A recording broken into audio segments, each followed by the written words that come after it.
കോൺഗ്രസിന്റെ 139ാം ജന്മവാർഷിക ദിനവും ഉമ്മൻചാണ്ടിയുടെ ഫോട്ടോ അനാച്ഛാദനവും ശ്രീകണ്ഠാപുരം ഇന്ദിരാഭവനിൽ നടത്തി.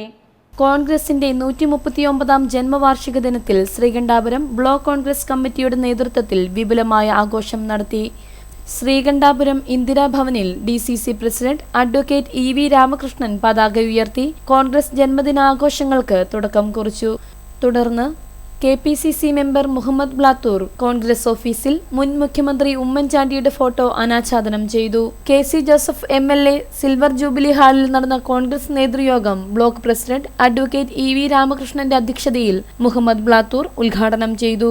കോൺഗ്രസ് നേതാക്കളായ MO Madhavan master, advocate Thankachan Mathew, Naseema Khader, Pauline Thomas, Tessy Emmanuel, മണ്ഡലം കോൺഗ്രസ് പ്രസിഡന്റുമാരായ NJ Stephen, Jio Jacob, Jose Parathanal, Ramesh പരിപ്പായി, P Balakrishnan, P Kuriakose master തുടങ്ങിയവർ സംസാരിച്ചു.